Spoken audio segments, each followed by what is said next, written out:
We're in the mid-morning stretch at Pocket Gamer Connect London 2018. I'm joined by Nazim Ragimov of Saturn Animation. You guys have been quite a few changes have taken place over the past couple of years. Now, as the name suggests, you started as an animation studio and it was mainly about 2D narrative story games, is that right? Yeah, we started as a company which had been producing interactive storybooks for kids. And so we were working with storytelling apps, but when I last time went to PG Connects in London last year, I was grabbed by developments in augmented reality, and I decided to shift my focus to that area. And last year we worked on a new app which is uses augmented reality for storytelling, and it's as far as I know, it's first on the market. Okay, so we've seen a lot of people shift towards AR. Now, you carved a niche somewhat in this 2D storytelling area. So they were aimed at kids. It's like interactive books, essentially. You can skip through the chapters and interact with the characters. When you make the jump to, right, we're going to make it 3D, we're going to put it in an augmented reality space, still aimed at kids. What were the challenges in bringing that out into 3D that you expected? How different was the workflow and the resources you required? Actually, our experience with 2D helped us a lot, because basically working with 3D is even easier and fun than working with 2D. It has you have more flexibility as a developer, and you can engage users more. But at the same time, definitely you have some limitations, because user will be looking at your scene from different angles and will find some flaws. So you should be careful with that. But we really enjoyed what we did. Now we published our app, which has 2 episodes, and they made up of 22 scenes with full 3D animation. So actually what we wanted to do, we wanted to use augmented reality,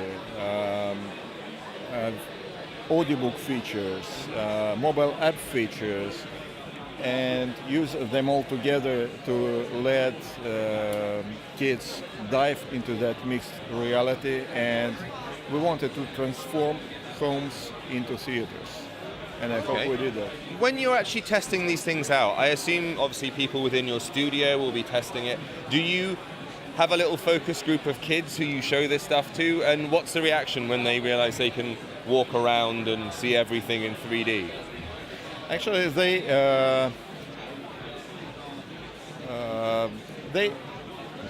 I feel that they should be pushed a little bit to walk around. Yeah? You have to make them do it.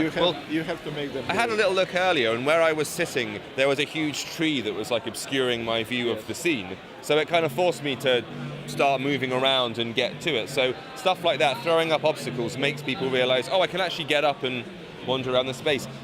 Kids are usually quite good at picking up on that kind of stuff, or even better than adults at some times. Yeah. Have you found that? And has there been anything where it's been like, this didn't quite work and I need to adjust this for the target audience? We're experimenting, and I believe that it will take some time for kids to get used to this new way of storytelling. Yes, they used to read just books, physical books or interactive books on a device, and they know that it's a story. You don't need to move, you don't need to change your place, and so it's a different experience. Probably it will take some time, but definitely I see this as a new way of storytelling.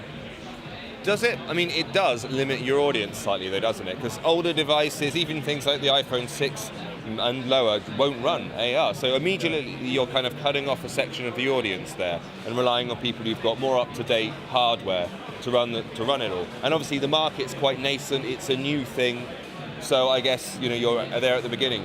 Is that a struggle to kind of justify the investment you're putting in, or are you already seeing a lot of kind of attention for it, and are you seeing a good reaction of people latching on to the tech? First we had a choice between which SDK to use. We started with Vuforia, but we were not happy with the final result. Sometimes a device would lose target, interrupt, animation was jumping, so it wasn't stable. So we decided to go with ARKit and ARCore. We knew that would make our audience a lot smaller, but we got a better result. Now we have far much more stable result than we had with Vuforia SDK. Gotcha. And are you planning to stick with this? If you've had success with the app so far, what are you working on at the moment? Are you sticking with AR, or are you going somewhere else again? I'm planning to go somewhere else. Really? We want to make augmented reality experience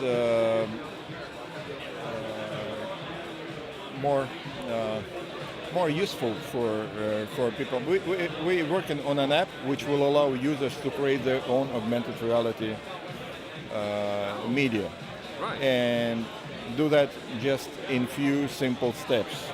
Do that on their mobile devices. I'm sorry I cannot tell about that more because.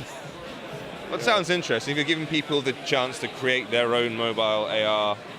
Yeah, experience? there are a few tools on the market which allow users to do that.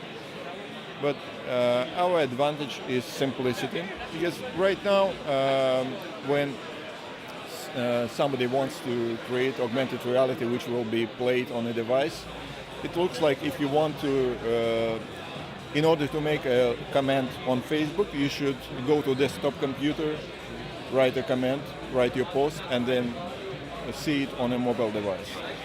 What we're working on right now will allow users to create that on a mobile device. Everything within Everything, yeah.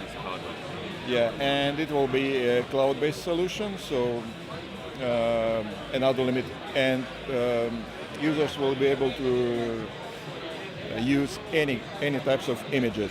Right now there are limitations with existing tools. They require certain barcodes, codes, or targets, or they're not cloud-based. So we're trying to avoid those.